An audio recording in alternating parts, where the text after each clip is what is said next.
кој најмногу помогна да се реши црковниот проблем помеѓу МПЦ и СПЦ? Како Македонската православна црква излезе од раскол и повторно се врати во православно единство? Кои луѓе беа вклучени, колку состаноци се одржуваа и каде се одржувале тие состаноци? Во оваа емисија ви нудиме поинаква содржина. Во оваа емисија ќе ви откриеме детали од процесот на помирување помеѓу црквите. Гледајте не.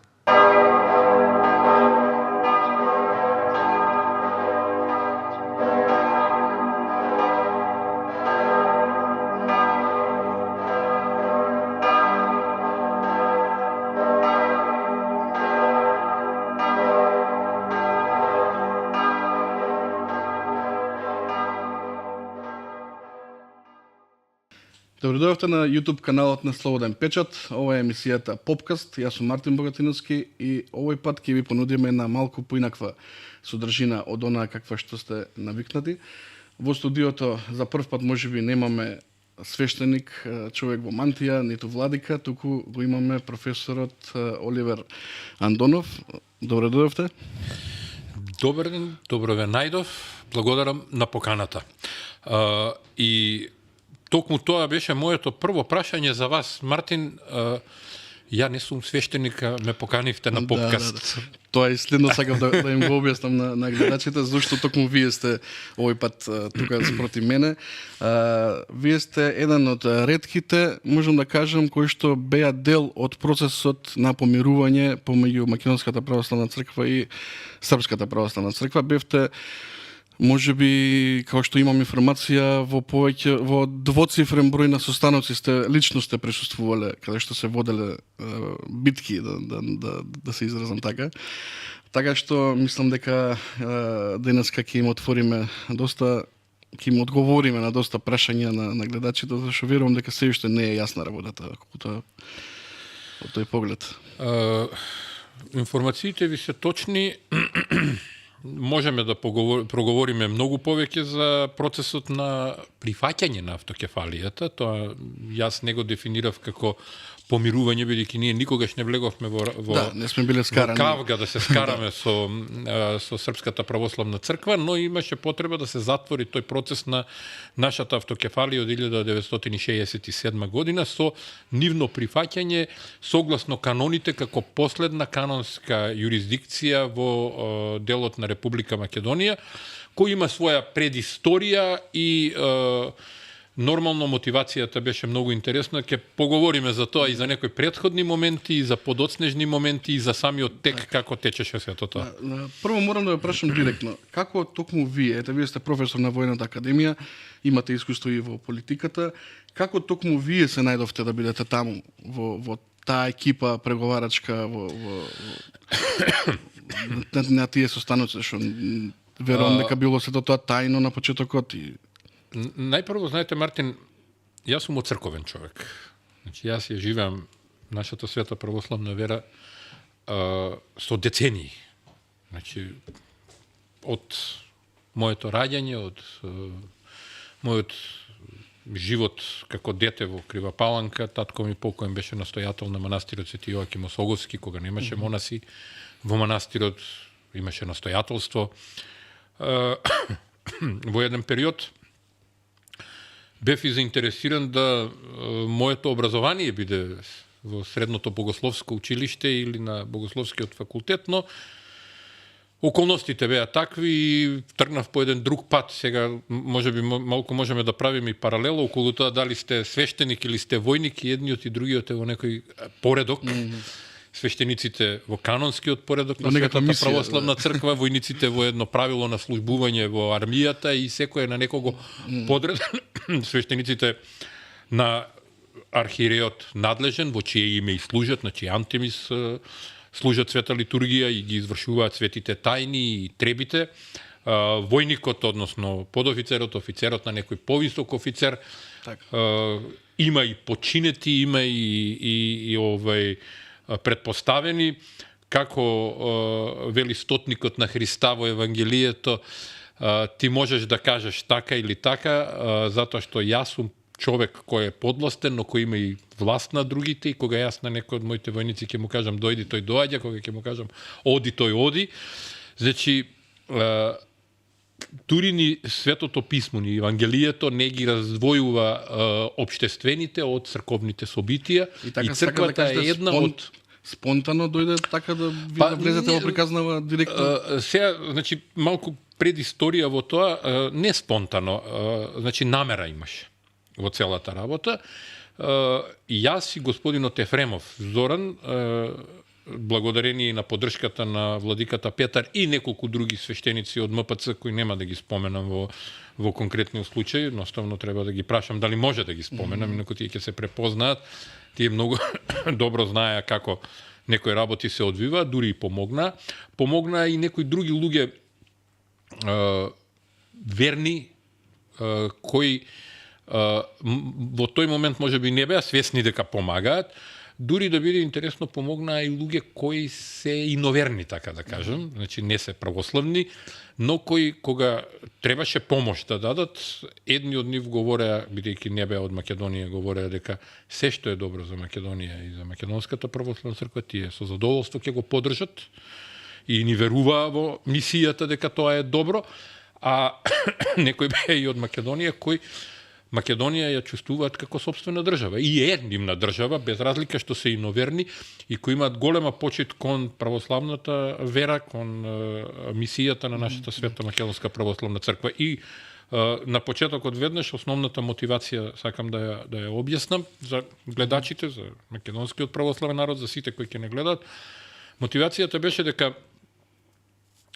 нам ни треба автокефална, признаена, прифатена во целата православна екумена по прв пат во историјата Македонска православна црква. Претходно не сме имале Македонска православна црква, сме имале Охридска архиепископија, Јустинијана прима, по укинувањето на Светата Охридска архиепископија, подпаѓање под Цариградската патриаршија, потоа менување со екзархијата, па судири, па Српската православна црква, така што за прв пат во 2000 годините на двата милениума на христијанството, ние имаме црква со име Македонска православна црква, бидејќи знаете како ние како народи и како нации сме религиски народи и нации, често се идентификуваме по припадност преку религијата.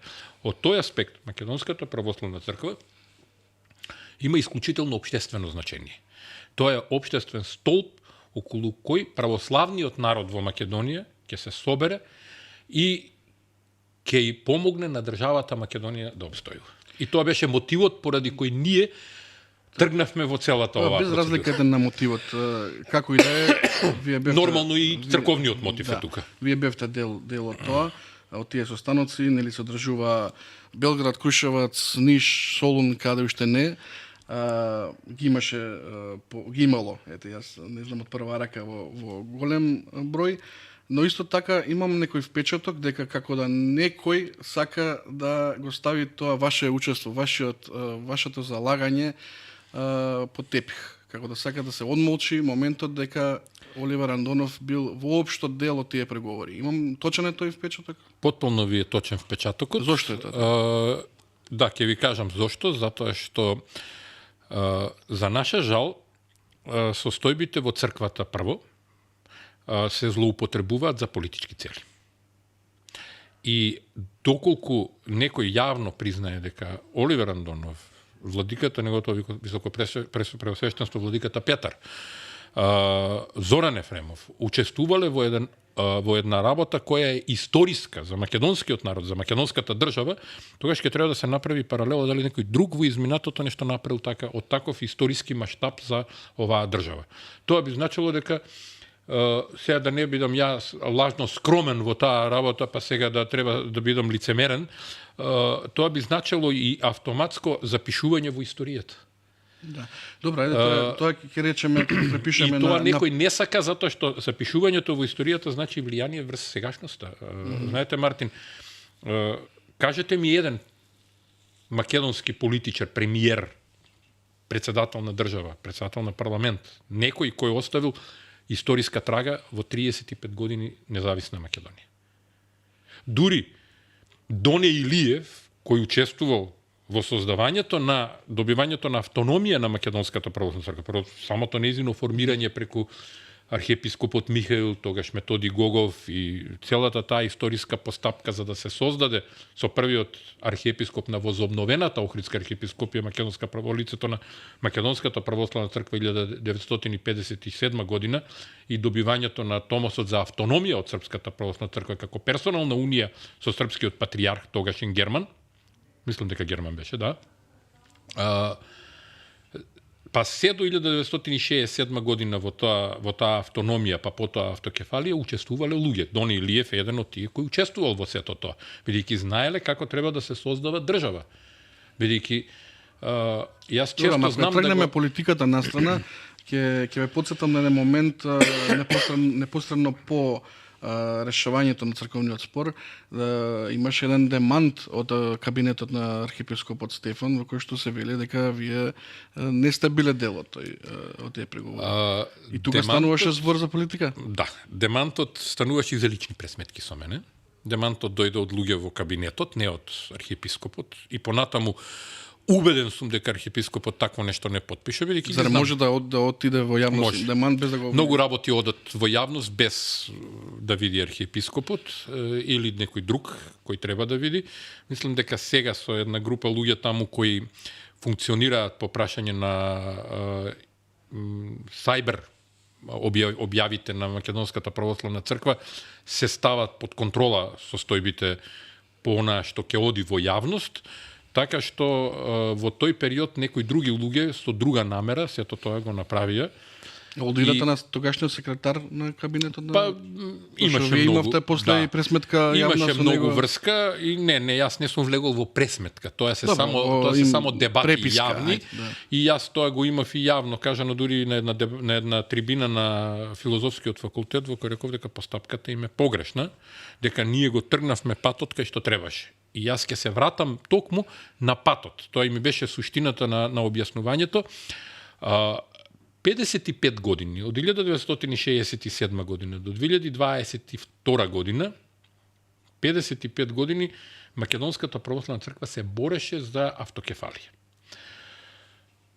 Поминувавме разни периоди, се бараше се што од нас, но секогаш остануваше канонскиот момент да бидеме барем еден минут повторно во канонско единство со Српската православна црква, за да може канонски да ни се даде, да ни се прифати автокефалијата. Прво автономија, барем еден ден, нели? Да се вратиме во претходната состојба, бидејќи ние бевме автономна црква до 67 година, затоа и напоменав во персонална унија со српскиот патријарх. Така. Значи, ние не важеше уставот за СПЦ на териториите на Македонската православна црква, но имавме персонална унија и мораше нашиот архиепископ при богослужба првих помјани да биде патријархот српски да го спомене. Откако прогласивме автокефалија, сите примија на знаење. Сите ни одговорија во тој период дека примиле на знаење дека ние сме прогласиле автокефалија, но никој не се сослужуваше поради притисокот од Српската православна црква. Требаше таа пречка да се тргне. И зошто? Дури и мене не ми се веруваше дека тоа е така. Во еден период со Ефремов се обидовме преку некои наши линкови на луѓе кои студирале во Бугарија, се по потекло од Сирија, стапивме во контакт со Јован X, антиохискиот патријарх, кој е во Дамаск. Дури и неговиот братучет, кој му е секретар, архимандритот Антони, дојде во Македонија, ние имавме средба со него, разговаравме. И сето тоа беше на еден начин подготвено да се заврши работата, ама не можеше да се заврши до крај, бидејќи требаше сепак да се надмине првата пречка, а таа пречка беше прашањето со СПЦ. Вашите гледачи треба да разберат пред се дека црквата има многу политика. Со тоа што црквата ја восприема политиката како нешто долгорочно кое сега не мора да се одрази. Бидејќи црквата постоела милениуми и ќе постои, додека е крајот на светот, додека до второто Христово доаѓање, ќе постои и за неа ништо не значи година-две. Не значат ни 100 години за црквата ништо. Тоа се како минути. И ние разбравме во тој период токму дека тоа се работи за политика, бидејќи како и да свртите, Јован X има силни врски со Цариград. имаше врски со Москва. Тие се на некоја раскрсница на патиштата, соседни цркви им се. Кипарската соседна црква им е Ерусалимската, Цариградската, Руската, Грузиската, значи имаат многу комуникација и се извинувам. И целата таа состојба нам ни стана јасна дека тешко ќе оди, колку и да ние се обидувавме да најдеме споредни патишта. Откако го утврдив... Споредни патишта како смисла... Да ги заобиколиме Српската православна црква. Као Бугарија дека не е мајка црква, бугарската Не. црква или такви Не, будалаштини. детално тука, видите сега, тоа околу тоа мајка керка три на војна, многу излитени фрази за употреба, ми се термини некои кои се неразбирливи дури. Добро, ма се дел од... Тоа се вели, процесот... тоа се поедноставување на црковните термини. Во црквата не постои мајка црква. Туку постои црква од која ново произлезена црква е. И има услови под кои ново произлегува црквата и тие се утврдени како канонски, така и со правилата апостолски. Многу едноставно утврдено која ќе се созрее целата состојба. Има црква која под чија канонска юрисдикција територијата била. Ние како луѓе, посебно како мирјани, не мора да значи дека сме под канонска юрисдикција на Македонската православна црква. Утре да се преселиш да живееш во Србија, во Бугарија, во Грција, ќе бидеш под канонска юрисдикција нивна. Да. Како мирјани, затоа што таму ќе црквуваш, ќе се причестуваш, ќе се исповедаш, ќе живееш. Добро, ајде да се вратиме малце, многу отидовме напред. Ме интересира првиот момент, со тие први моменти. Кога свативте дека постојат шанси, еве и србиве се расположени да тргнат по тој пат? Што беше пресудното за да почнат процесот? Многу ми е тешко тоа прашање да го одговорам. Јас често се навраќам и книга пишувам токму за тоа како до прифаќање на автокефалијата, кај што многу детали ќе внесам, треба човек на се да се сети, да се врати и така натаму, на многуте разговори. Првиот пат дека србите сакаат да се решава работава беше во моментот кога имавме една дебата со Александар Раковиќ на Миленко Најт Шоу. Во која дебата од наша страна учествувавме јас и Србов Никола, а од нивна Бјелајац беше и Раковиќ. Ние со Раковиќ не се знаевме пред тоа и тие дојдоа доста неспремни за соочување со нас, мислеа дека ќе се појави таму некој кој не знае ништо за црквата, кој не знае историја на православната црква, историја на Македонската православна црква посебно, кој не ги познава каноните и така. Јас за тоа интервју се спремив добро, ги препрочитав каноните, дури Никодим Милош го читав за Скадарскиот викаријат, за спорот со Вселенската патријаршија на Српската православна црква 30-тите години од минатиот век, значи пред скоро 100 години. И сето тоа го сублимирав и јас со аргументи можев да излезам пред Српската православна црква дека ние заслужуваме нешто такво. По таа емисија, по некое време ми се јави Раковиќ, кој ми кажа, јас напишав еден извештај до синодот на Српската православна црква, тогаш беше Иринеј Нишки, поранечен беше патријарх српски. И рече, вика, ние можеме да разговараме. Добро. Тоа е почеток. Добар почеток. Да. Значи, прво за нешто да се реши, треба да се разговара. Но, нивниот став беше многу ригиден. Значи, првиот став нивен беше дури, бидејќи јас знам дека Раковиќ е секогаш близок до врвот на Српската православна црква, па и до Иринеј Буловиќ, бачкиот епископ. Нивниот став беше, вие прво мора да се вратите назад, 30 години да поминат во автономија, па после да добиете автокефалија. Се тука, на прво, кога човек тоа ќе го слушне,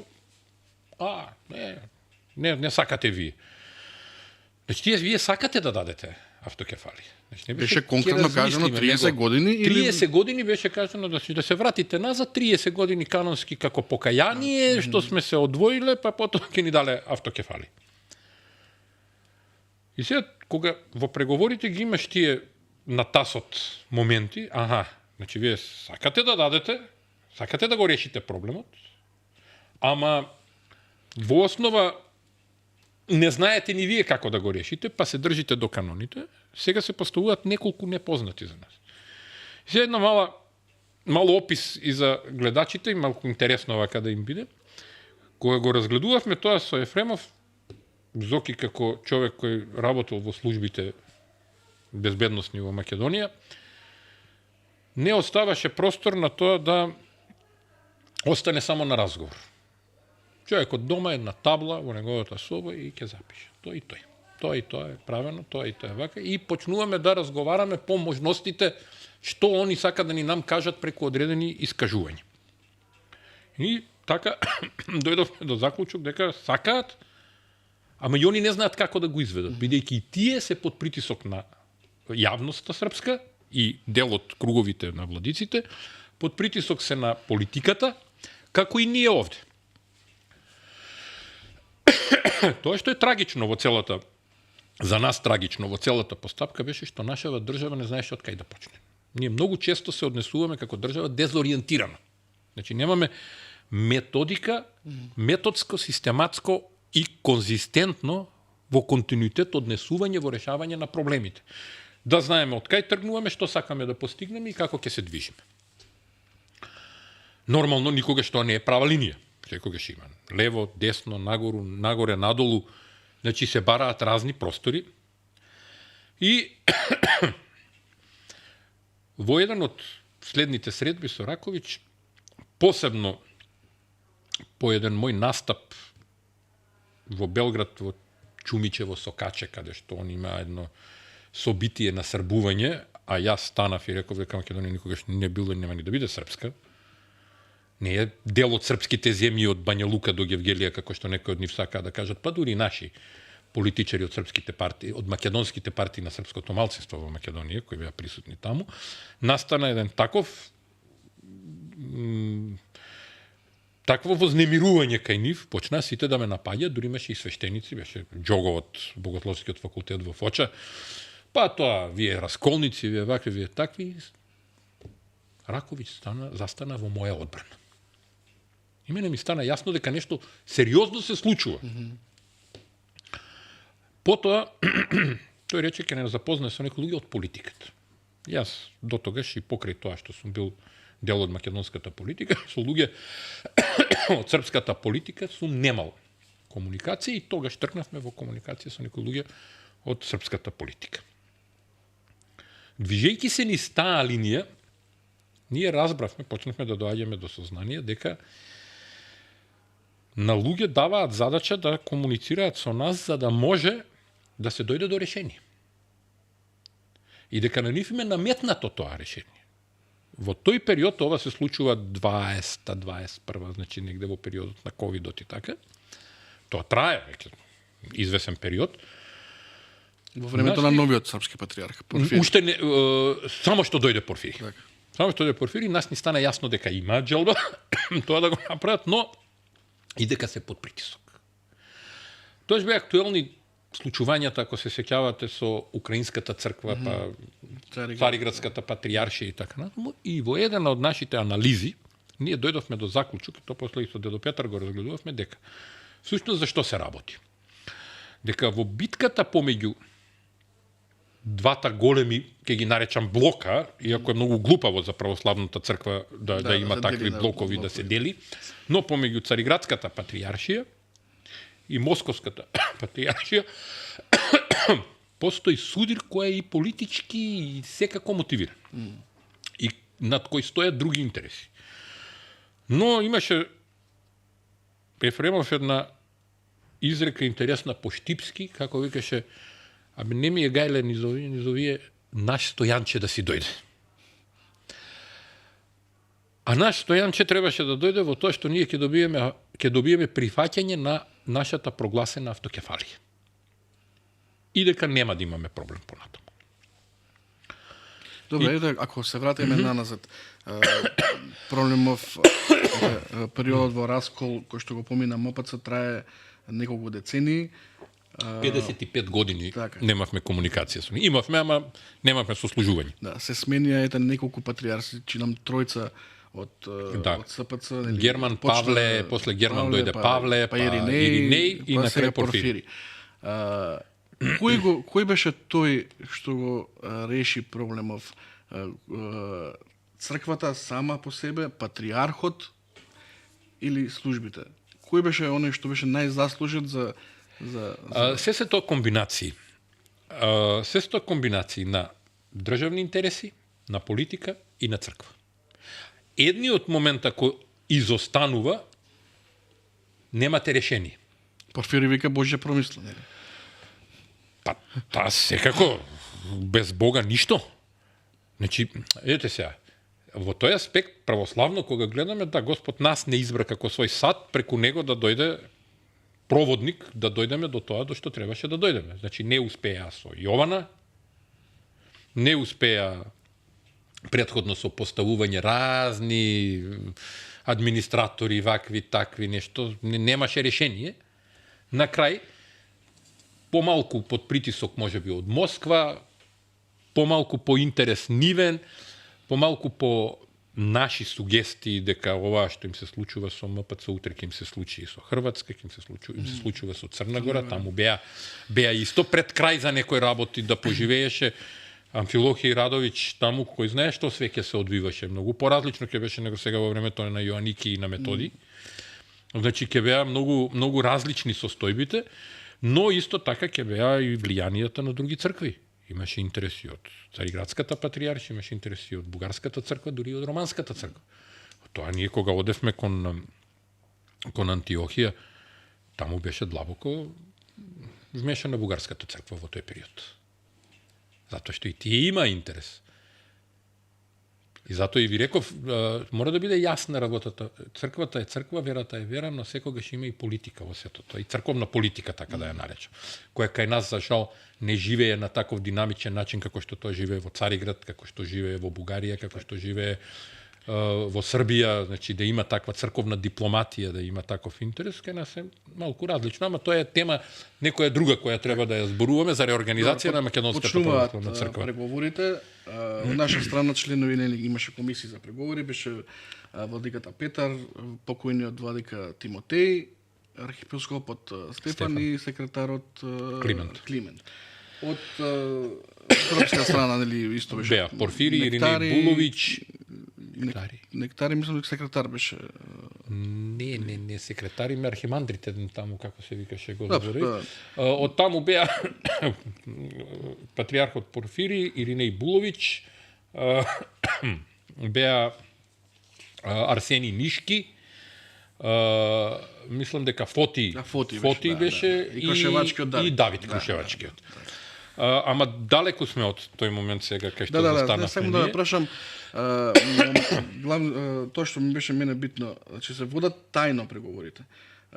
Зошто тајно? Тоа е затоа што не постоеше доверба во другиве владици во синодот, членови на синодот кај нас. Постојат луѓе кои што би ги злоупотребиле тие информации. За жал, во секоја црква има разни струи. Не верува. Пред се имаше проблем и во српската црква. Дури луѓето од тогашната ПОА не знае за тоа што се разговара. И беше така договорено да не се шири, да не се дојде до владици и вие знаете. Да. Знае и некои други луѓе во рамките на МПЦ, како што веројатно и во СПЦ, знае и политичките лидерства во Србија. Затоа реков има еден интересен момент во кој ние не знаевме дали нашата политичка елита нешто знае. За да можеме тоа да го утврдиме, откако бевме сигурни дека ќе тргнат преговорите, бидејќи на неколку наврати имавме средби во Белград, во Прохорчински, во Врање, Крушевац. Не во Крушевац, подоцна во Ѓунис беше избран манастирот, во Ниш, во Нови Сад имавме средби, и додека траја средбите на миријани со миријани, ние дојдовме до еден заклучок дека тоа многу лесно може ние да го решиме. Не можеме ние, треба да го решат владиците. Бидејќи тоа не е наша работа за решавање, него нивна. Нашето беше да ги доведеме на маса да седнат и да помагаме да се заврши работата. И за да сите бидат сигурни, а многу недоверба имаше. Пред се имаше недоверба помеѓу двете страни. И јас тоа го разбирам. Од наша страна голема недоверба беше дека ќе не измамат. Бидејќи имало ситуации претходно. Сме седнувале да разговараме, вие можеби сте читале за тоа или се сеќавате, не знам која генерација сте, Мартин. Имаше преговори во Бигорски, во Калишта, се одвиваа такви преговори, се обидуваа, па се кршеа работите, па не биваше и така натаму. Очигледно дека требаше државата, пред се српската држава, да ги насочи нивните владици кон тоа да дадат, да покажат сериозност и отворено срце. Добро, вие се стретнувавте како мирјани, како нели пониски немаше свештеничко сретнување. Беше исклучиво на мирјани се до Нови Сад, каде што прв пат со човек на државата во СПЦ беше средбата. И се до тоа тајно? Потполно. Како е можно тоа толку време, толку состаноци да се одржат без никој да дозна? Или некој стварно не се... Не. Кај нас... Ноќе се среќавате? Не, зашто ноќе? Па вие кога одите некаде, одите сосема нормално како човек. Добро, вие како човек, ама кога отидете почнуваат владициве со манти... Ама нема владици во тој период. Значи, уште немаше владици во тој период.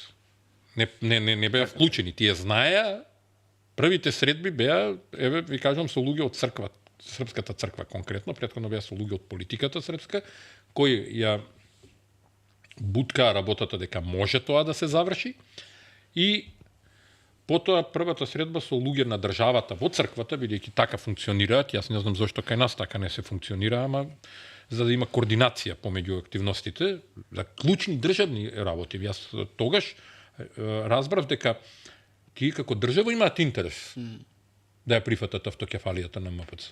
А ние знаете како, јас ви кажав на почетокот. Се што е од интерес за Македонија и за Македонската православна црква, за македонските граѓани, за македонскиот народ, за нацијата, нема проблем, ќе преговараме со секого. Ако е интересот наш да го добиеме тоа што ние го сакаме. Затоа и го низ една народна поговорка Ефремов тоа кажа наш Стојанче да си дојде, значи ние да си ја оформиме нашата приказка, а потоа ќе работиме. И сега кога во Нови Сад ние разговаравме за тоа дали сме подготвени за прва средба со нив. На официјално ниво. Не на официјално, уште на тајно ниво. Ама црковна средба сега. И тоа беше и моделот и причината за првото патување мое со дедо Петар во Лерин. И таму се сретнавме со црковни луѓе нивни прв пат во Лерин. Во Лерин. Тоа беше интересно. Зошто така беше избрано, ама тоа друг пат ќе го разглабаме. Откако таму се договоривме, значи јас добив чувство дека тие сакаат да ја забрзаат сега работата. Тие добиваа насока политичка, предпоставувам од друго ниво, од некое многу високо ниво, значи добива за да ја забрзаат целата работа. И тоа се чувствуваше. И сега се појави проблем кај нас. Сега кај нас имаше страв. Дали да се тргне или да не се тргне во целата работа. Како секогаш.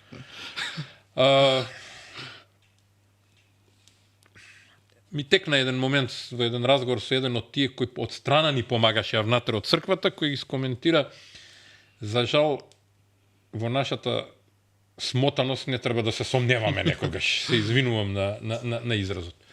И тоа не е мудрост, Мартин, да ви кажам. Тоа е навистина, така ќе го кажам, смотаност, од пусти страв, бидејќи државата не знаеше што да прави. Претходно, за да утврдиме кај е нашата држава во целата приказка, а ние се обидувавме, нели имаше преговори со Цариград, па нели мајки, тетки, стрини баравме по околинава и така натаму, и бевме во доста изгубена состојба и сега одеднаш се отвара патот, тој вистинскиот, автопатот ни се отвори, по кој треба брзо да стигнеме, и ти ни вика дај забрзајте. Има ли причина зошто? Причината е на геополитичко ниво, кај што ние требаше да послужиме како пример како се стекнува една црква со автокефалија, канонски. И во целата таа работа, за да ја провериме нашата состојба, јас отидов кај тогашниот председател Пендаровски по едно друго барање и тој не ме прими бидејќи сега Оливер е про ВМРО десна приказка вака така зошто со него ја да разговарам. Негова грешка. Разговарав со еден од неговите советници, ама доволно да можам да добијам информација дека државата врска нема. Бидејќи на моето конкретно прашање што правиме за црква, тоа се случува во февруари 22 година. Одговорот беше: нема врска, тоа за 20 години нема да се реши. Сосема доволно да знаеме за што се работи. Дека нашите како држава немаат представа, како македонска држава, што се случува. И дека ние всушност навистина тргнавме во преговори. Ја завршивме работата во Лерин и видовме дека на србите им се брзаше исклучително, дури 27 февруари беше средбата во Лерин, веќе на Грците не се посомневаат? Не. Веќе на 2 март, ми се чини, 27, 28, 1, 2, да. Среда беше во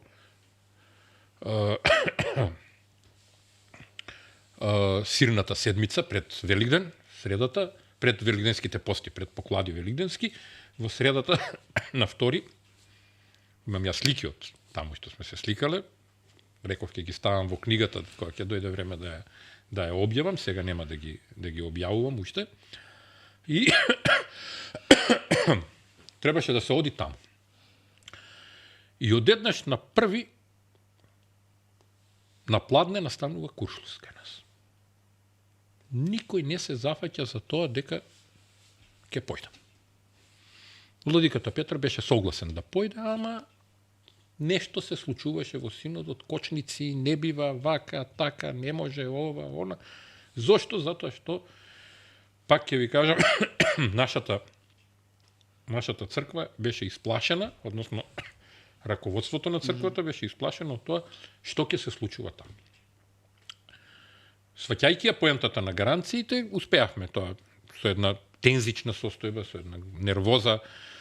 Некој се доведе во состојба пред инфарктна, некој беа под притисок малку ставени и така, да, па.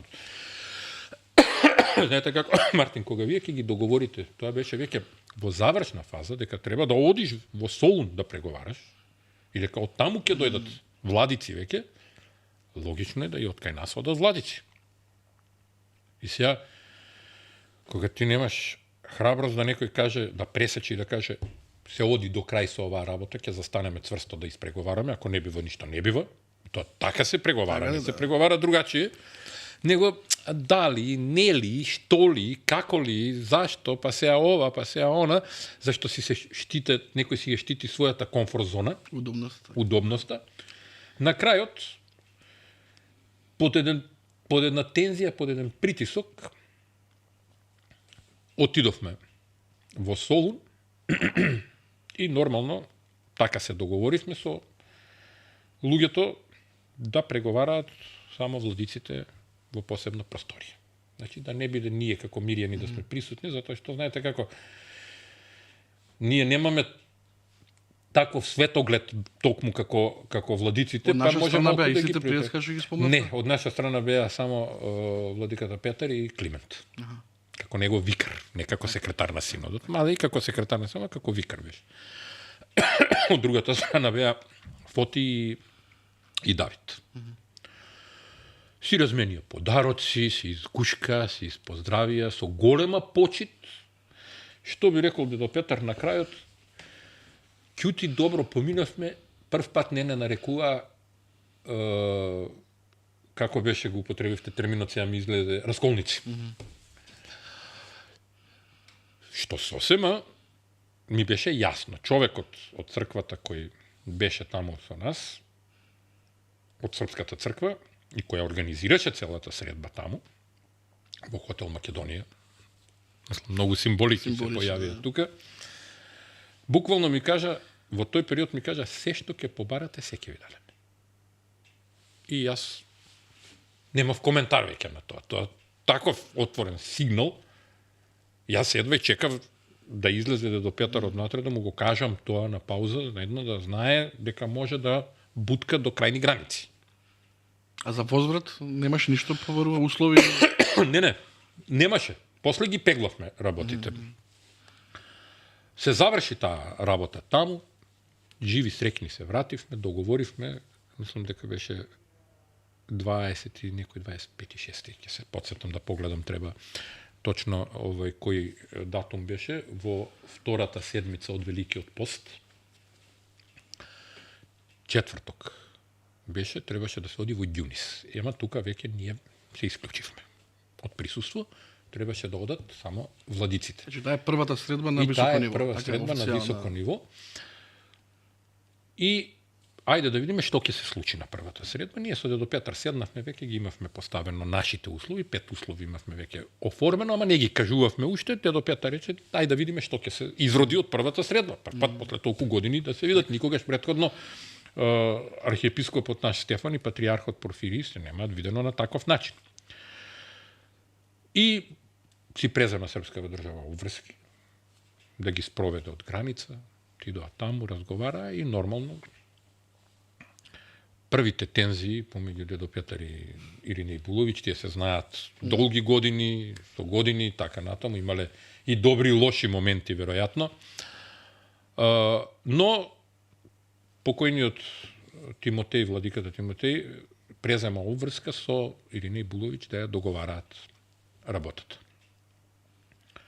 Следното требаше да биде средба во петата. Добра, тука околу се спомна пак услови. Не, они требаше да постават платформа. Тоа беше моментот за, значи добро тргна работата. Немаше кавги, немаше навреди, немаше условување, тргна работата да се спроведе. Следната средба требаше да биде во петата седмица од Великиот пост, значи неделата на Света Марија Египетска. Но таа е минирана седба.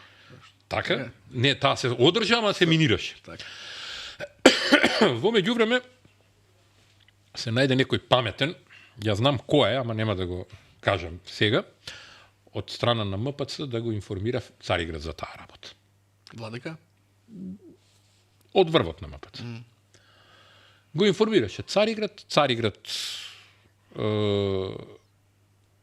испрати едно писмо до МПЦ во кој вели разговарајте, кога ќе завршите со разговорите, дојдете кај нас. Значи по автоматизам Цариград сакаше да се постави како над сите и тој да арбитрира. И нас ни предизвика тоа малку непријатно чувство. Зошто?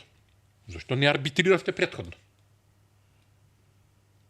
55 години вие не арбитриравте да го решите прашањето. Тоа значи дека си водевте ваша политика. Сега кога ние почнуваме преговори со СПЦ, вие играте на варијанта и вие договорате се, па ние ќе арбитрираме на крајот, ќе ви кажеме што. И тоа нити СПЦ, нити ние го сакавме да го прифативме. И кругот се уште повеќе стесни. И што се случи на средбата? И на средбата се случи куршлус. Значи, по некои други линии, предпоставувам, од Грција, владиката Ирина Ибуловиќ излезе со еден став таму дека треба ние да се договараме и со грчката црква во име на добрите пријателства на српско-грчките односи и така натаму и ги измеша работите. И предлогот го беше напишал на грчки и на српски. И тука прв пат дојде до конфликт помеѓу него и дедо Петар, кај што дедо Петар беше веројатно доста испровоциран да мора да му каже да си се родил, пошто имаше Ирина Ибуловиќ една изјава, сум се родил како србин, ќе умрам како грк. И тогаш дедо Петар му рече, да, си се родил како србин, ќе умреш како грк, изгледа како русин ќе воскреснеш. И се виде тензии, ми се јави дедо Петар од таму, вика ништо не биде. Како викам не биде? Ништо, проблем. И се разидоа. Тоа беше вторник. Следната седмица беше Лазарева сабота Цветници. Патриархот српски беше во Загреб. И се јавија луѓето од државата. Вика да се видиме, ајде да се видиме. Кратко се видовме. Тука во Прохорчински. Што правиме, како правиме? Викам, ова не е нарно. Вака. Ние ќе го решаваме тоа. Нека помине страстната седмица, да дојде светлата седмица, после Великден ќе ви јавиме што и како. Добро. И останавме статус кво, сите бевме на стендбај. Чекавме, затоа што сега беше проблемот на таа страна. Во меѓувреме, седнавме со дедо Петар, искористивме таа пауза од еден период од повеќе од 2 недели. Ги формулиравме 5 услови за... И сега треба да ги погледам, не се сеќавам точно, еден од нив беше и постапката со ПОА, беше тие да не промовира Српската православна црква како автокефална, да нема услови други и така натаму.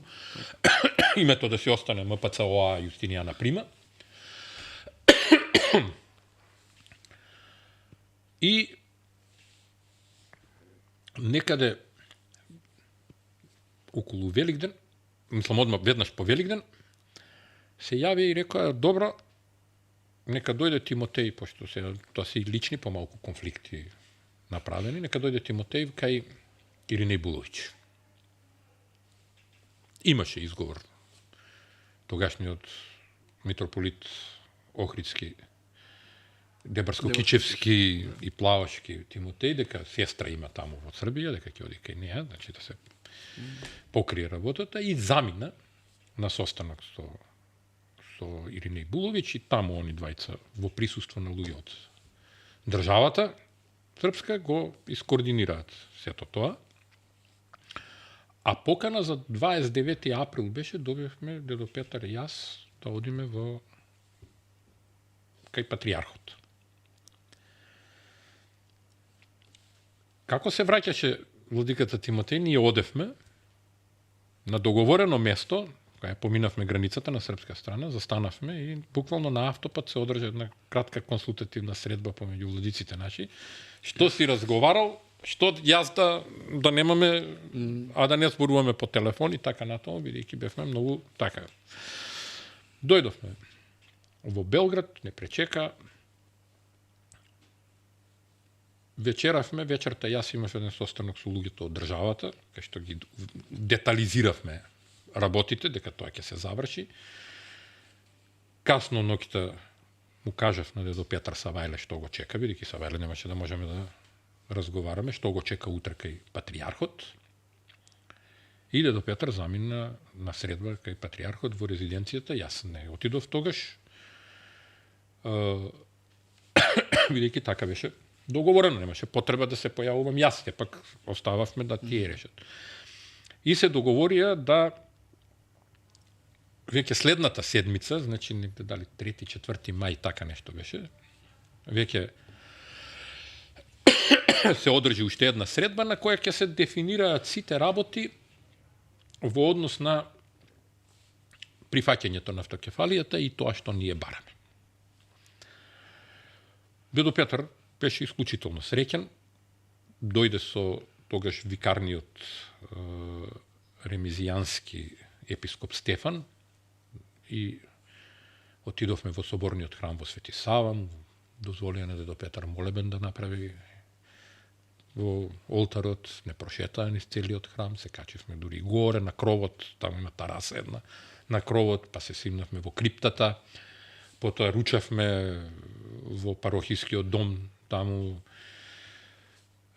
најнормално дедо Петар благословуваше трпезата, значи немаше ограничување никакво, тоа беа такви сигнали кои ни кажаа на нас дека тие веќе се прифаќаат и ние се подготвивме, отиде нашата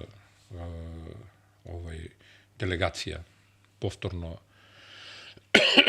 во Ѓунис и се договорија таму за деталите дека тоа што ние не можевме да го кажеме тука на останатите, бидејќи имаше голем отпор од...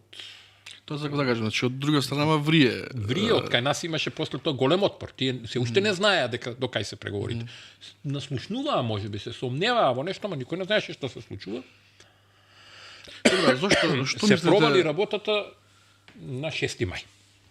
Со владиката Фоти. Фоти излезе. На Ѓорѓевден кажа дека со ништо не предизвикан излезе после литургија, еве ќе се реши вика и со Македонската православна црква, и тоа беше петок 6 мај. На 7 мај синодот на Цариградската патријаршија свикува итна седница за 9 мај. На 9 мај донесува одлука за дека канонски ја прифаќа МПЦ како канонска црква, дека не сме во раскол. Ама дека треба да се решава, дека сме во единство. Зошто го направија тоа? Па затоа што смета дека никогаш ние нема да добиеме полна автокефалија од Српската православна црква. Игра на таа варијанта, дека Уште нема толку се разгореа страстите во. И тогаш на 10 или 11, мислам дека беше на 10 мај, имаше синодска седница кај нас, кај што се собраа владици и сега почна судили внатре. Кој, како, зошто, па. Значи има ли во синодот Цариградско крило, вакво крило, онакво крило? Ама има. Има и ки има. И тоа не е страшно тоа за нас. Не е страшно се додека и едните и другите мислат за Македонија. И за македонската православна црква. Мислите дека со потекот да се минира втората средба било за доброто на Македонија? Тој не беше за интерес на Македонија. Втората средба кога се минираше, тоа некој намерно сакаше да ја сруши и да ја сврти приказката кон Цариград, кој имаше свој математики. Јас пак ви кажувам, тоа се политички математики. Тука нема многу црковни приказни. И нас тоа ни беше јасно. Да беше црковно, да беше црковно, ние уште 67 година немаше да имаме пречки за автокефали. Да беше со љубов, со братски односи така. Се измислува еден куп работи. И еве тоа можам да ви го кажам, тоа со Дедо Петар сме го зборувале многу пати.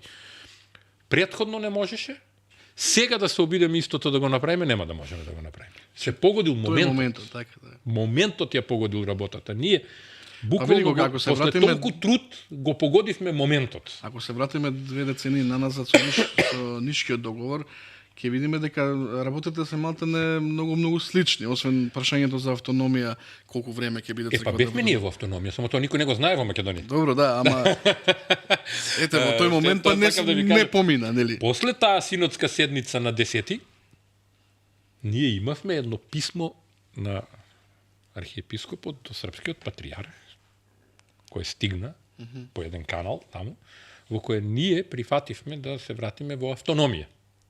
За да ги задоволиме, бидејќи целата работа така се одвиваше, тие дури и го померија пролетниот собор. За 1 или 2 недели беше поместен, за да може да се вклопиме ние да донесат соборска одлука. Тоа писмо на архиепископот многу помогна да соборот нивен не создаде пречка. Па потоа, ако се сеќавате, и Вучич им се појави на ручек на соборот, кој што кажа признавањето на Македонската православна црква е од интерес. Значи тие има свој национален државен интерес има во таа работа. Затоа може да зборуваме и да објаснуваме каде и како е, но тоа е веќе друга тема.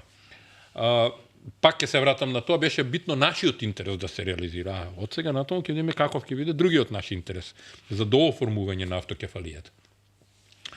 И кога таа работа нам ни стана јасна дека ние тоа мораме да го поминеме и дека мора да ги задоволиме и тие канонски прашања, да има тие оправдание дека еве ние сме во канонско единство и сушност литургијата на 16 мај која се одржа во Свети Сава беше беше каја тие ја нарекоа литургија на помирување, беше всушност да се покаже дека ние сме се вратиле назад. Но тоа не беше присутно на јавноста македонска. Мораше така да се изведе, бидејќи тоа ќе го злоупотребеа некој други, трети, четврти, ќе ја вознемираја јавност. Јас сеќам на 9 мај, хвалоспеви беа, Стефан, архиепископот успеа ова, успеа оно. За волја на вистината не успеа. Не затоа што сега јас сакам да му наштетам на архиепископот, а да кажам негативен аспект во тој дел.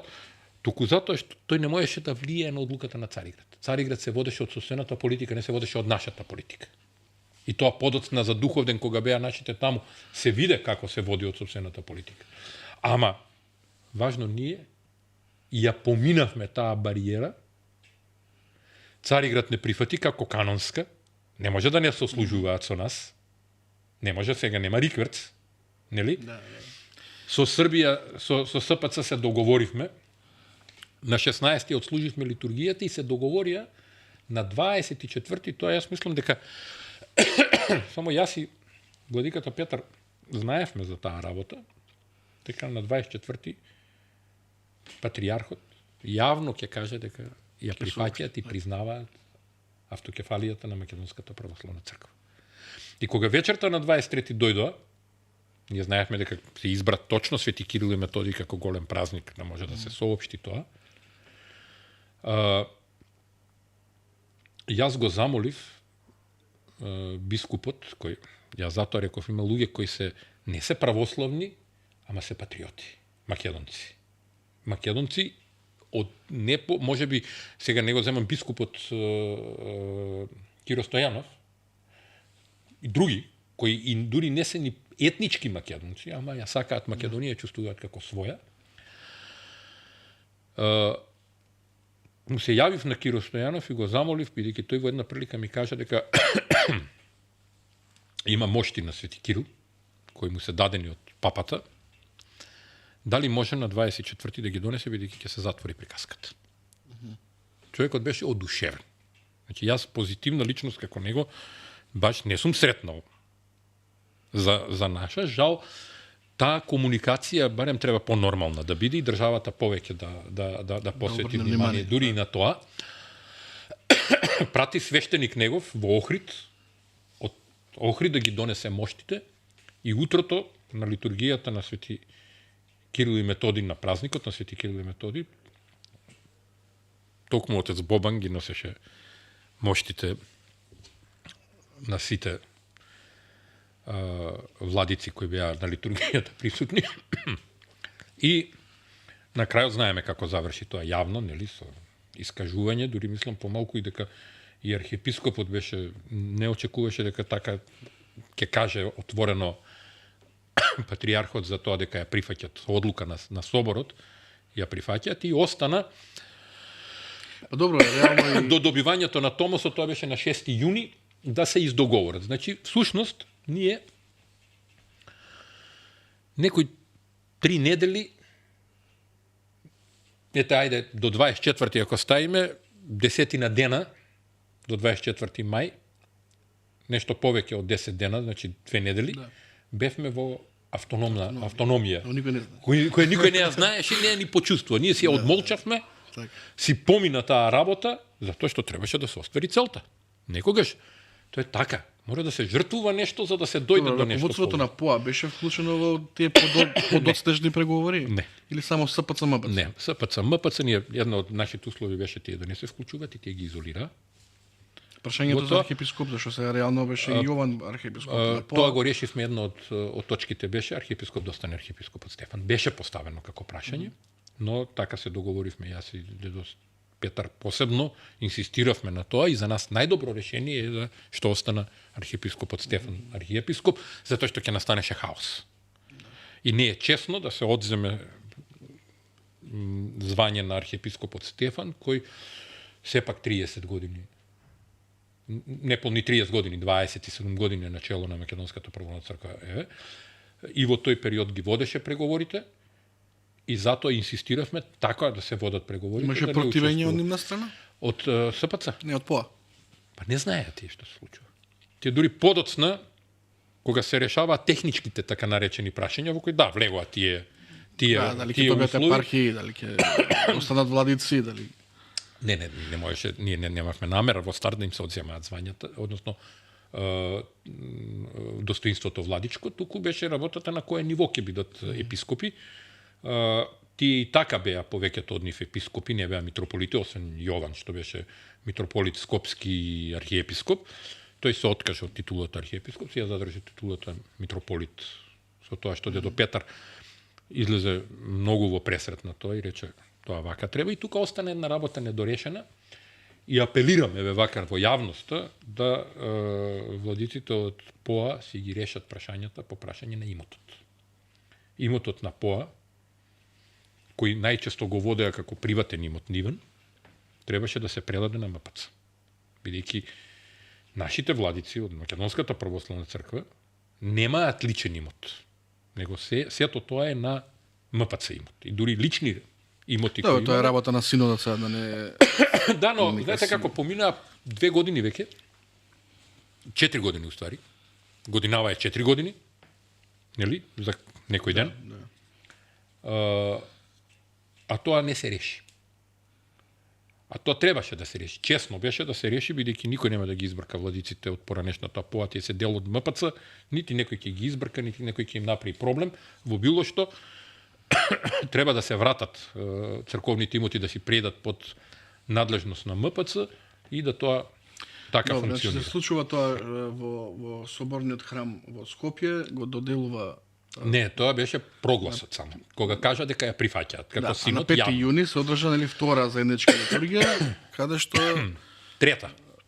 добро. После 16 мај, 24 мај, 5 јуни во Свети Архангел Михаил во соборниот храм во Белград, наспроти патриаршијата, каде што претходно имаше наша делегација која технички ги уредуваше работите во детали. И јас многу добро ја разбрав таа содржината на томосот. Ја не знам зашто не е во јавност дадена, беше испечатена во еден од црковните весници. Јас мислам дека го имам дома како пример. Како примерок го имам. Копија, мислам е факсимил на томосот, во кој единствено прашање за нас е, кое ние можеме да си го поставиме и кое треба да го решаваме со Цариград, е прашањето на решавање на името кое ќе се употребува за нашата црква во односите со грчките православни цркви. Тоа му е потенцирано со грчките, грчкојазичните, гркофонските. Грчката Цариград или Значи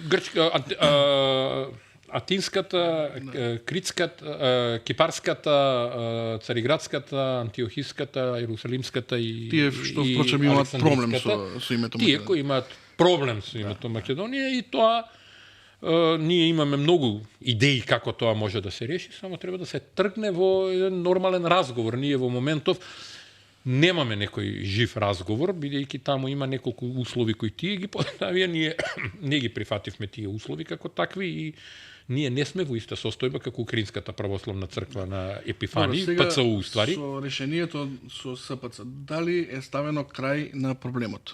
Зашто сепак се уште виси во воздух тоа прашање, на гледачите не е во една јасно. рака, Мартин, е ставен крај. Сега ќе ви кажам во која рака е ставен крај. Ставен е крај во однос на тоа дека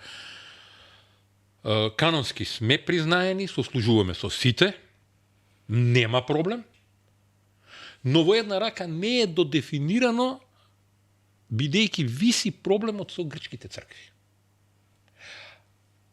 Моја лична желба е да се реши таа работа, веќе еднаш за секогаш, ние да ставиме крај по прашање со грчките цркви, со едно заедничко решение. Затоа и реков, имаме многу предлози кои можеме да ги дадеме, со Дедо Петар сме ги дискутирале тие работи. Ако е подготвен синодот наш да понуди на грчката црква, односно на Цариградската патриаршија, разговори, би можеле да разговараме со нив. Три услови. Повеќе беа условите таму. Меѓу кои што трите се најважни, името да го смениме, името, диаспората Украина и Украинската православна на црква. Доменко. На Епифани, ПЦУ. Да. Тоа е ПЦУ. Што одма Не е УПЦ, тоа е ПЦУ. И тука е геополитички одсудире тука. Што веднаш нели архиепископот Стефан ги одби. Да. Сега ти не можеш, значи прашањето со ПЦУ е специфично прашање. Прашањето дали е канонска таа црква не се поставува како прашање. Бидејќи тие завршија работа со Цариград.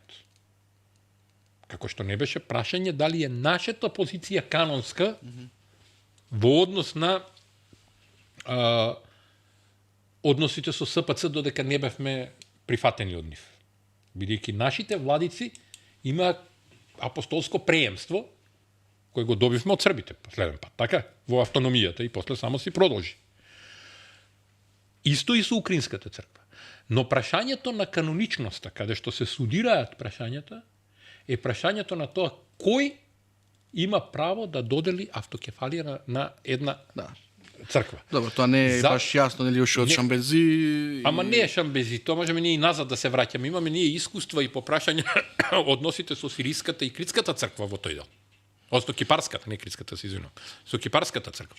Но во тој аспект има решение. Јас нема да зборувам сега за моделот на решение. Има решение. Ама тоа решение треба да се екстрахира од геополитиката и од она што се случува денеска за жал во Украина и војната која Русија ја води против Украина. Бидејќи јасно е дека Русија води војна против Украина. Значи решение предлагате решение кое што ќе се остане вака како што е сега ситуацијата признаени од СПЦ со Томосот за автократија. А мислите за нас? Да. Не, јас зборував за Украина. Не, за нас, да. Решението е Томос ние имаме од СПЦ и тој Томос е прифатен. Нас не ни е потребен втор Томос.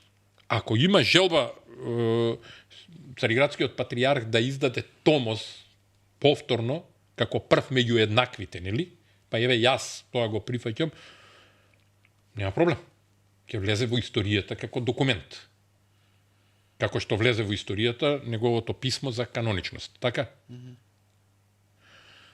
Добро, прашањето ќе инсистира да се исполнат тие три услови. Па токму тоа и го кажувам. Прашањето е нешто друго. И најмал, иако е специфичен, но може и најмал проблем да биде прашањето со ПЦУ и УПЦ. Веќе ние можеме голема улога да изиграме таму како МПЦ. Затоа и реков на почетокот на разговорот, активностите на црковната дипломатија во Македонија не се развиваат. Не мора да бидат јавни до крај. Ама мора да бидат динамични. Јас го гледам владиката Петар, сите негови патувања можеме да ги сведеме во таа насока. Верувајте дека сигурно, ако е возрасен човек, има поприлично енергија во него. Што е за нас помладите изненадувачки, а може би мотивирачки. Добро, може ли да се очекува Цариград да ги разбуричка сега дополнително работите во МПЦ, да направи проблем? Затоа што ќе ви спомнам, штом дошла до мене таква информација, сигурно дошла и до вас.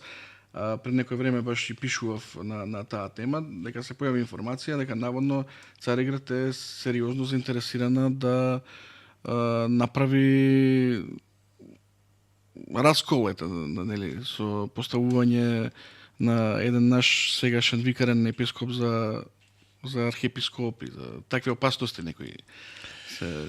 Прво, Цариград може да поставува владици кај него. Не може кај нас. Не, се збореше за паралелна православна црква во Македонија. Ама тоа е приказката на ПОА. Што донесе таа приказка? Само проблем. Има некој од викарните епископи наши кој е спремен тоа да го направи, мислите? Јас ве прашувам вас. Не, ама еве јас како контрапрашање. Ја не мислам дека е подготвен. Никој. Тие што колку имаме ние во моментот? Тие што еминира колку имаме во моментот? Тројца викарни епископи имаме, така? Да. Четворица, се извинувам. Четворица. Значи, владиката Климент, Давид, Јаков и Партени. Четворица викарни владици кои не се делни од синодот. Како вие тие, било кој од нив ќе извлечете и ќе го направите? Преку правење на ставропигијални манастири на Цариградската патриаршија со тие идеи. Не знам, прашувам јас. Ако такво нешто, има желба Цариград да има... Па не, сега ќе ви кажам тоа, ајде да ја развиеме хипотетичката теорија. Значи тоа, ова не тврдам дека е така, но хипотетички, еве, заради јасност на гледачите ваши. Епифани како го извадија? Нема, таму друго беше. Сосема различно беше таму. Таму и државата даде поддршка за таа работа, бидејќи, на почетокот ви кажав, како религиски нации, православната црква игра крупна улога во осознавањето на нацијата, на народот, на држењето на народот. Тоа на украинците им беше неопходно потребно за да ја зацврстат украинската нација. Бидејќи беа под удар. И тој удар од 2014 година се гледаше кон што се движи. И затоа и политиката се вмеша во таа работа, ама преку Цариград. Сега, хипотетички рековме. Ако некој сака да отвори подворје во Македонија и да има своje подворје тука, било која од православните цркви, не е важно. Романската е, веќе ја земеме како најнеутрална. Или чешко-словачката, или полската. Тоа иде на реципроцитет. Тие кај нас, ние кај нив. Но како што тие нам треба да ни кажат овој манастир или ова место ќе ви го дадеме да се изградите црква, како што се случува во Ерусалим, сите има таму, дури мислам дека и Македонската православна црква има свое место кое не е употребено уште. Така и ние, кон нив. Значи, ние би одредиле каде би им дале на нив, кој манастир би им го дале во која епархија да им биде како подворје. Тоа е дипломатијата црковна. Дали тие ќе пратат свештеникот таму? Може и викарен владика да пратат тоа. Може и да побарат некој наш да биде тоа. Но во таков случај, тој наш владика треба да добие канонски отпуст од кај нас и да има канонски прием кај нив. И тој веќе не е наш клирик. Тој е на Константинополскиот патриарх клирик. Значи веќе се менуваат околностите и за тој човек. Така што тие вакви состојби како што беше со ПОА се веќе видени. И не знам врз основ на што тоа Цариград би можел да се повика. За Цариград е најдобро во моментов да иницира разговори со нас. Ама разговори те да одат со синодот. Може би со синодот во потесен состав за почеток. Како што беше... Па не како што беше таму, него ова е малку различна состојбата. Малку е различна состојбата. И јас ви гарантирам дека во едни такви разговори помеѓу Цариград и МПЦ, помеѓу Цариградската патриархија и Македонската православна црква, нема да поминат незабележани ни од грчката држава, ниту од турската држава. И тоа ќе биде сериозно нешто за што ќе треба да се разговара. Јас затоа реков, нема да зборувам сега, но јас знам дека ние имаме добри предлози кои на Цариград може да му се допаднат многу. Многу може на Цариград тие предлози да му се допаднат, бидејќи на тој начин. И ние си го решаваме проблемот билатерално или мултилатерално со елинофонските цркви или билатерално со Цариград, но ако го решиме со Цариград сме го решиле со сите, и тие го решаваат билатерално со нас, затоа што не мора да постои шаблон. Има исклучоци. Во конкретниот случај ние сме исклучок. Ако така го решаваа со украинската со ПЦУ, кај нас се реши контра од ПЦУ, така? Имаме ние решение и по прашање предлози можеме да дадеме и по прашање на ПЦУ, можеме да дадеме предлози и по прашање на нашата потврда од Цариград, односно прифаќањето сега на Цариград на полната автокефалија. Така, ајде го Хотел Македонија во Солун секој чека за такви преговори. Па дали ќе биде Хотел Македонија, дали ќе биде на Фанар некаде, дали на друго, можеби на неутрално место. Ајде да идеме кај Јован 10 да разговараме. Една неутрална, не е гркофонска, арапска црква е православна, Јован 10 е на една од 7 цркви, нели, старите цркви. Добри односи има со Цариградскиот патриарх. Имаше веќе обиди и релации воспоставени со нас, така да еве еден јавен предлог да можеби ќе прифатат да кај Јован се седне и се вообличи таа состојба. Професоре, зашто сме при крај со времето, сакал да ви поставам уште едно прашање. Каква иднина вие лично и предвидувате на МПЦ во поглед на владиците, архиепископот Стефан заедно со повозрастните владици Петар и Агатангел за сега ги држат конците во рака, но имаме млади владици кои што според мојот впечаток некако како да не земаат да немаат свој став, да немаат свој глас, да не се... Лоши ви е впечаток. Да? Да. Добро, со честни исклучоци, нели? Ама некако како да се во сенката на... Таков впечаток се добива. Јас ви кажав на почетокот, црквата е исклучително конзервативна во развојот, што кај нас треба малку да се смени за да може да се добие на промоција на активностите на црквата во општеството. Црквата има мисија. Незината мисија е евангелизација на населението, реевангелизација. Незината мисија е помош. Незината мисија е љубовта на Бога кон народот Божи. Таа треба на дело и низ разни активности сето тоа да го покаже. И тоа не е задача исклучиво на владиците, тоа е задача и на презвитерите, нели, на свештенството. Тие се тие кои имаат мисија. Но тие ако се пасивни, ако се Па тоа е кај нас проблема, ама кај нас све поаѓа од владиката, знаете како. Владиката треба да биде исклучително активен и во издаваштво, и во образование. Ние мораме да ја реформираме МПЦ во оделите да профункционираат во МПЦ. Не може да биде еден човек, еден одел. Значи, мора, ако е владиката Климент портпарол на МПЦ, тоа значи тоа е служба за информирање на МПЦ. Таму мора да има и кој ќе го води сајтот на МПЦ. Таму мора да има луѓе кои се стручни и по однос на сајберот, односно на компјутерите, луѓе кои се стручни во новинарството, тоа не мора да бидат, воопшто не мора да бидат свештеници сите. Може да бидат мирјани. Ние немаме архив на МПЦ Средем. Ние немаме музеј на МПЦ. Каде што томосот за автокефалија, ако треба ќе се направи факсимил уште еден од него и ќе стои таму секој да го види и да го прочита изворно што пишува. Ние имаме во депоата на МПЦ писма од Макариус, кои се праќани до Доситеј, блажено покојниот архиепископ наш. Зошто тие писма да не стојат на виделина? Зошто да нема музеј и архив на МПЦ кај што ќе бидат изложени и одежди, и предмети, и икони? Не сме ние тиква без корен. Имаме ние што, во едни такви услови можеме да си побараме и да ни се врати тоа што е однесено во Софија 915 година, па да ни се врати во едни нормални услови и околности. Значи има еден куп работи кои треба да се работат. Од тука, кога зборуваме за, ајде вие ги нарековте младите, Владика не може да биде под 40 години, тоа се сериозни луѓе и образовани луѓе, меѓу нив има и доктори на науки, сериозно образовани луѓе, сериозни луѓе кои кога се разговара со нив знаат за што зборуваат. Токму низ оделите на МПЦ треба да им се даде простор, да почне да ги покажуваат своите способности. Но, покрај тоа, треба уште владици.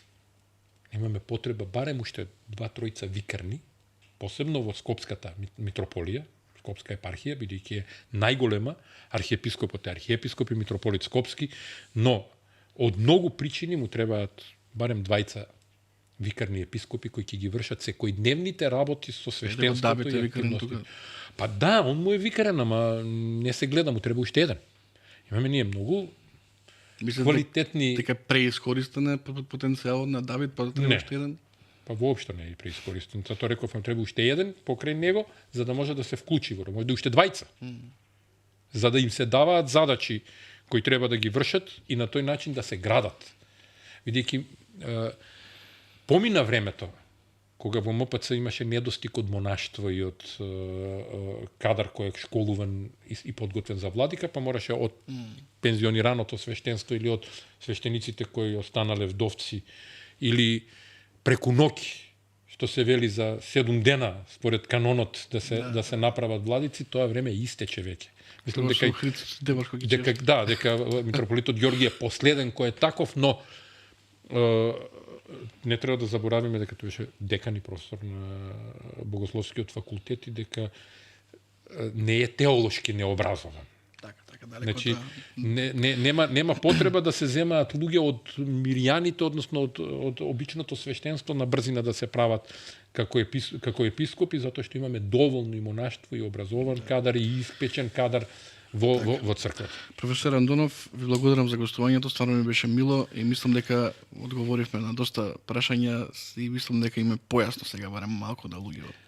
Па јас ви благодарам на поканата и се надевам дека им е јасно на македонските граѓани за собитијата во црквата и никогаш црквата не треба да се гледа еднонасочно и не треба да се гледа само во рамките на тоа дали некој православен или не е православен, а да помогнал на македонската православна црква како граѓанин на Македонија.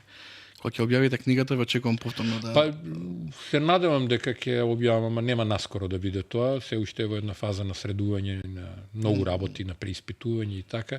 Некои луѓе во книгата ќе бидат споменати, а јас се уште не е време да бидат споменати тие луѓе, така што ќе почекаме малце од такви соображенија, не дека не може да се напише такво нешто. Фала ви уште еднаш. Благодарам многу. Почитувани, тоа беше тоа. Се гледаме следната недела. Чао, чао.